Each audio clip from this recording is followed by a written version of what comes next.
El jueves pasado le estaba yo contando, junto con mi equipo, los detalles sobre el resultado de la auditoría electoral de la OEA sobre las elecciones en Bolivia, donde se sostuvo que hubo fraude en los comicios, pero quedan muchas preguntas por responder. Uno de los hechos que más nos llamó la atención es la cantidad de veces en que el nombre de Neotec, la empresa a la que el órgano electoral plurinacional de Bolivia compró los sistemas de software, aparece en ese documento, en el documento de la OEA.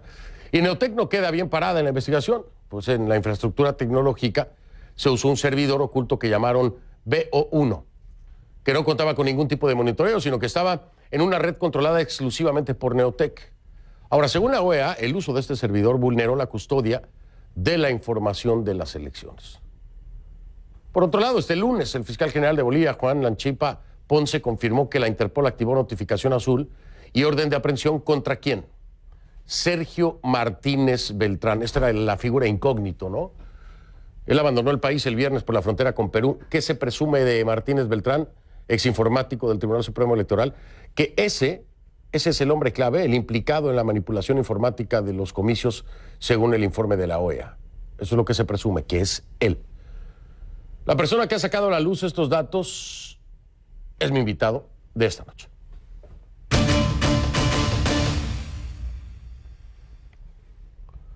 Le doy la bienvenida a Álvaro Andrade, es el director de Ethical Hacking. Álvaro, bienvenido y gracias por estar aquí. Buenas noches. Muy buenas noches, estimado Fernando, y muchísimas gracias a ti por el espacio y por la invitación. Al contrario, Álvaro, muchísimas gracias. Oye, y decía yo al inicio del programa, yo creo que si alguien tenía las cosas claras casi desde el principio era precisamente Ethical Hacking. ¿Tú ya veías venir todo esto, Álvaro? ¿Ustedes ya tenían la sospecha de que iba a ser un proceso electoral fraudulento y viciado? La verdad, te digo, Fernando, no había tanto el tema de sospecha, porque cuando nos contrataron nos pidieron que nos encarguemos del tema de seguridad, que velemos por la seguridad de la infraestructura, del monitoreo, pero a medida que empezamos a realizar nuestro trabajo, empezaron a salir cosas que realmente nos empezaron a levantar focos de alerta, y al final pues tuvimos que exponer todo en nuestro reporte, pero decidimos hacerlo de la manera más seria, profesional, ¿no? Y por eso esperamos también un tiempo hasta que nos den el recepcionado y podamos legalmente presentar la información, ¿no? Ahora, conforme fue avanzando precisamente la denuncia, las demandas que se dan también por parte de la población, ustedes empezaron a verificar, me imagino que por propia cuenta y por obligación, evidentemente, cada una de estas denuncias. ¿Fue fácil dar con todas estas fallas de inmediato? Desde el punto de vista técnico, sí, porque al tener todo el ambiente monitoreado, pues teníamos registros y contamos con los registros todavía aún para cualquier auditoría que pueda venir más adelante. Y al final solamente es verificar, filtrar, extraer la información.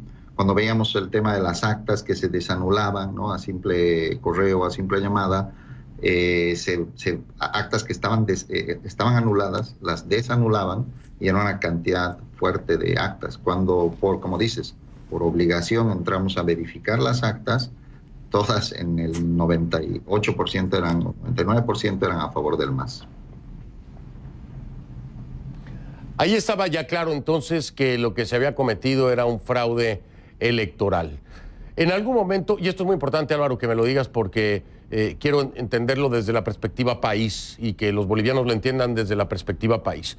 Cuando ustedes estaban ya claros de que se había cometido un fraude, que había una manipulación del resultado, ¿pensaron que se iba a lograr demostrar el mismo a nivel país o necesariamente pensaban que tendría que ser un ente internacional el que participara de esto?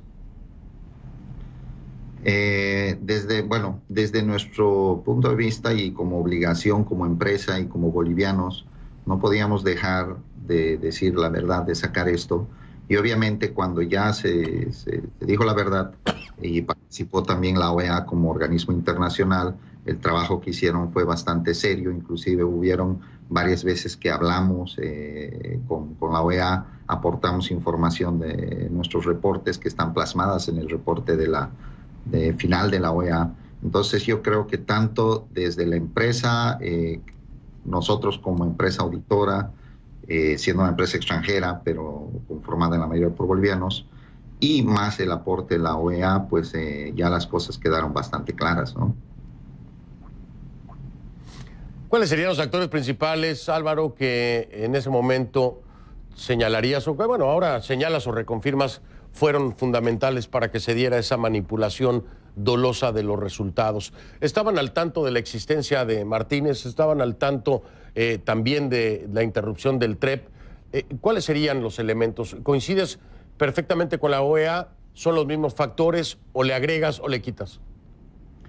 Sí, inclusive la OEA en un trabajo más amplio encontró más cosas, ¿no? A nivel, digamos, de exámenes grafológicos, cosas que no nos competían, pero ya dentro del trabajo que nosotros hicimos, hubieron varios elementos, como dices. Uno de los primeros que levantó y a partir de ahí todo empezó a ir en decaída fue el día que se bajó el TREP a raíz de un tercer servidor, como dijiste hace un momento, que apareció, levantaron, el cual no tenía nuestro agente de monitoreo, no tenía seguridad y empezó a redireccionar tráfico de votación o sea, de actas, de validación de actas, que era ya golpe 2, ¿no?